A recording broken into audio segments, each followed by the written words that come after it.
আসসালামু আলাইকুম ওরহমতুল্লাহ। আজ নিয়ে এসেছি ভিন্ন একটি রেসিপি, চিকেন বান। আশা করি আজকের এই রেসিপি আপনাদের ভালো লাগবে। পুরো ভিডিও জুড়েই থাকছে চিকেন বান তৈরির প্রক্রিয়া। চিকেন বান তৈরিতে আমাদের লাগছে এখানে ময়দা 2 কাপ নিয়েছি। 2 কাপ ময়দার সঙ্গে দিয়ে দিচ্ছি 2 চা চামচ ইস্ট। আরও লাগছে 1 চা চামচ লবণ এবং 2 টেবিল চামচ চিনি দিয়ে নিচ্ছি। এই সবটা সুন্দরভাবে আগে থেকে একটু মিলিয়ে নিব। মেলানো হয়ে গেলে আমি দিয়ে দেব কুসুম গরম পানি। কুসুম গরম পানি দিয়ে এই ডোটা মেখে নিব। আমার এখানে পানি লাগছে 1 কাপ।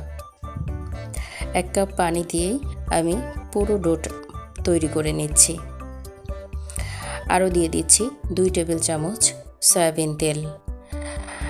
বেশ কিছু সময় এটাকে মাখানোর পর হাত থেকে এটা আস্তে আস্তে ছেড়ে যাবে। এই তো আমি এটাকে ঢেকে রাখছি 45 মিনিটের জন্য। 45 মিনিট পর আমার ডোটা ফুলে ডাবল হয়ে গেছে। এইটা দিয়েই আমি চিকেন বান করে নিব।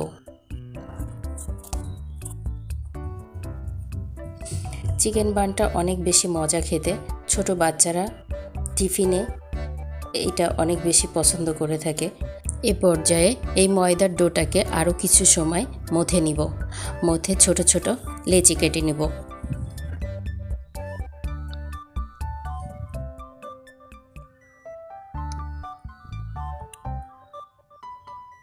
আমি এই ডোটা দিয়ে টোটাল লেচি কেটে নিচ্ছি 7টা।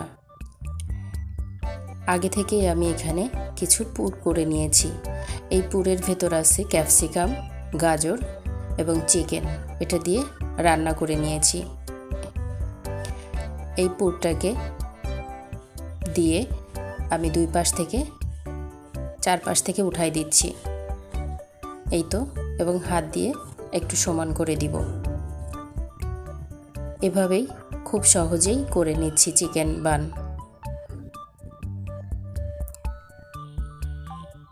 আর একটা করে নিচ্ছি।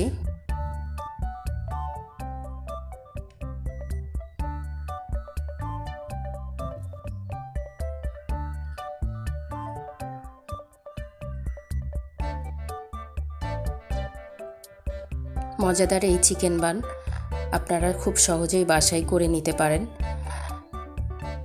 এই তো হয়ে গেল। আমি এভাবে বাকিগুলো করে নিচ্ছি। এখানে করে নিয়েছি কয়েকটা এবং এটাকে কিছু সময় 15 থেকে 20 মিনিট রেস্টে রেখেছি। চুলায় একটি ফ্রাই প্যান দিয়ে পর্যাপ্ত তেল দিয়ে আমি এগুলাকে তেলে ভেজে নিব।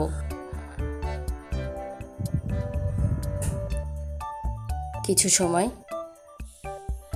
রেখে এপিট ওপিট করে ভেজে নিচ্ছি। বেশ এখন একটু ব্রাউন কালার হয়ে আসছে, তুলে নিচ্ছি। দেখতে বেশ চমৎকার কালার এসেছে। এভাবেই বাকিগুলো ভেজে নিব। চিকেন বানগুলো সাজিয়ে নেওয়ার জন্য এখানে একটি সার্ভিং প্লেটে তুলে নিচ্ছি। অনেক বেশি লোভনীয় হয়েছে দেখতে, আর খেতেও মাশাআল্লাহ অনেক মজা হয়েছে। ভেতরটা একটু দেখিয়ে দিচ্ছি। খুব সুন্দরভাবে ভেতরটা হয়ে গেছে। আশা করি এই রেসিপিটি আপনাদের ভালো লাগবে। ভালো লাগলে ফ্রেন্ডস এবং ফ্যামিলির সঙ্গে শেয়ার করতে ভুলবেন না। পরবর্তী ভিডিওর আমন্ত্রণ জানিয়ে এখানেই আমার ভিডিও শেষ করছি। আল্লাহ হাফেজ।